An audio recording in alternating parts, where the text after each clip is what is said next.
हर हर महादेव दोस्तों, आपके अपने चैनल से धार्मिक में आपका बहुत बहुत स्वागत है। भगवान भोलेनाथ की कृपा आप पर और आपके परिवार पर सदा सर्वदा बनी रहे।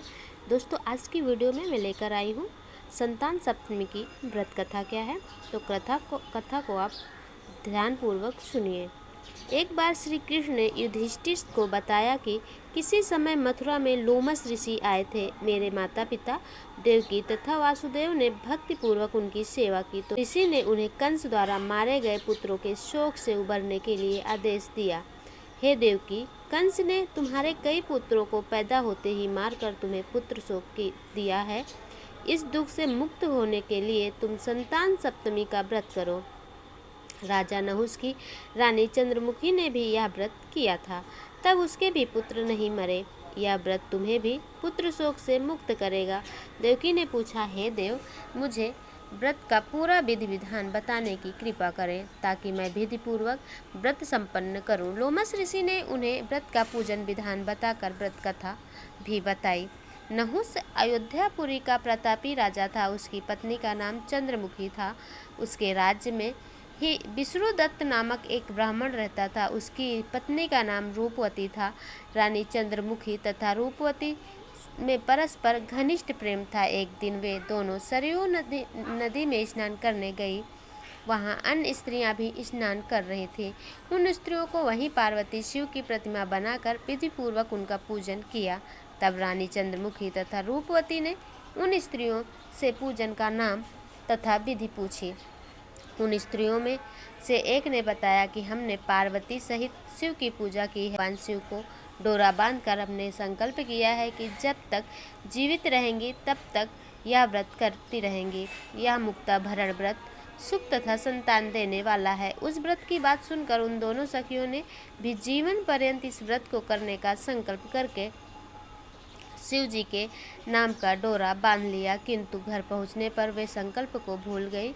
फलता मृत्यु के पश्चात रानी वानरी तथा ब्राह्मणी मुर्गी की योनि में पैदा हुई। कालांतर में दोनों पशु योनि छोड़कर पुनः मनुष्य योनि में आई। चंद्रमुखी मथुरा के राजा पृथ्वीनाथ की रानी बनी तथा रूपवती ने फिर एक ब्राह्मण के घर जन्म लिया। इस जन्म में रानी का नाम ईश्वरी तथा ब्राह्मणी का नाम भूसरा था। भूसरा का विवाह राजपुरोहित अग्निमुखी के साथ हुआ। इस जन्म में भी उन दोनों में बड़ा प्रेम हो गया। व्रत भूलने के कारण ही रानी इस जन्म में भी संतान सुख से वंचित रही। प्रौढ़ा अवस्था में उसने एक गूंगा तथा बहरा पुत्र जन्मा, मगर वह भी 9 वर्ष का होकर मर गया। भूसरा ने व्रत को याद रखा था, इसलिए उसके गर्भ में सुंदर तथा स्वस्थ 8 पुत्रों ने जन्म लिया।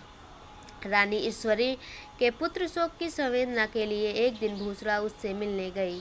उसे देखते ही रानी के मन में डाह पैदा हुई। उसने भूसरा को विदा करके उसके पुत्रों को भोजन के लिए बुलाया और भोजन में विष मिला दिया, परंतु भूसरा के व्रत के प्रभाव से उनका बाल विवाह का न हुआ। इससे रानी को और भी क्रोध आया। उसने अपने नौकरों को आज्ञा दी कि भूसरा के पुत्रों को पूजा के बहाने यमुना के किनारे ले जाकर गहरे जल में धकेल दिया जाए, किंतु भगवान शिव और माता पार्वती की कृपा से इस बार भी भूसरा के बालक व्रत के प्रभाव से बच गए। परिणामतः रानी ने जल्लादों को बुलाकर आज्ञा दी कि ब्राह्मण बालकों को वध स्थल पर ले जाकर मार डालो, किंतु जल्लादों द्वारा बेहद प्रयास करने पर भी बालक न मर सके। यह समाचार सुनकर रानी को आश्चर्य हुआ। उसने भूसरा को बुलाकर सारी बात बताई और फिर क्षमा याचना करके उससे पूछा कि किस कारण तुम्हारे बच्चे नहीं मर पाए। भूसरा बोली, क्या आपको पूर्व जन्म की बातें स्मरण नहीं है? रानी ने आश्चर्य से कहा, नहीं, मुझे तो कुछ याद नहीं है। तब उसने कहा, सुनो, पूर्व जन्म में तुम राजा नहुस की रानी थी और मैं तुम्हारी सखी। हम दोनों ने एक बार भगवान शिव का डोरा बांधकर संकल्प किया था कि जीवन पर्यंत संतान सप्तमी का व्रत किया करेंगी, किंतु दुर्भाग्यवश हम भूल गए और व्रत के अवहेलना होने के कारण विभिन्न योनियों में जन्म लेती हुई अब फिर मनुष्य जन्म को प्राप्त हुई हैं। अब मुझे उस व्रत की याद आई थी, इसलिए मैंने व्रत किया। उसी के प्रभाव से आप मेरे पुत्रों को चाह कर भी नहीं मरवा सके।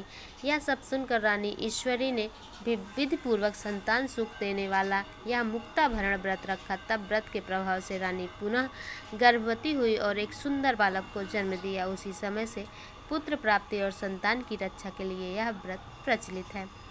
संतान सप्तमी का व्रत पूजन। यह व्रत पुत्र प्राप्ति, पुत्र रक्षा तथा पुत्र अभ्युदय के लिए भाद्रपद के शुक्ल पक्ष की सप्तमी तिथि को किया जाता है। इस व्रत का विधान दोपहर तक रहता है। इस दिन जाम्बवती के साथ श्याम सुंदर तथा उनके बच्चे श्याम की पूजा भी की जाती है। माताएं पार्वती का पूजन करके पुत्र प्राप्ति तथा अभ्युदय का वरदान मांगती हैं। इस व्रत को मुक्ता भरण भी कहते हैं। यह व्रत कैसे करें? प्रातः स्नान आदि से निवृत्त होकर स्वस्थ वस्त्र धारण कर दोपहर को चौक पर पूर कर चंदन, अक्षत, धूप, दीप, नैवेद्य, सुपारी तथा नारियल आदि से शिव पार्वती की पूजा करें। इस दिन नैवेद्य का भोग के लिए खीर, पूरी तथा गुड़ के पुए रखें। रक्षा के लिए शिव जी को डोरा भी अर्पित करें। इस डोरे को शिव जी के वरदान के रूप में लेकर उसे धारण करके व्रत कथा सुने। आज की वीडियो आपको ज़रूर पसंद आई होगी। पसंद आई हो तो चैनल को सब्सक्राइब करके बेल आइकन को प्रेस कर दो। इससे ये होगा कि इस चैनल पर अपलोड होने वाली वीडियो की नोटिफिकेशन आपको सही समय पर प्राप्त होगी। कमेंट बॉक्स में आप हर हर महादेव लिखना मत भूलिए। मिलती हूँ मैं अगले वीडियो में, तब तक के लिए नमस्कार।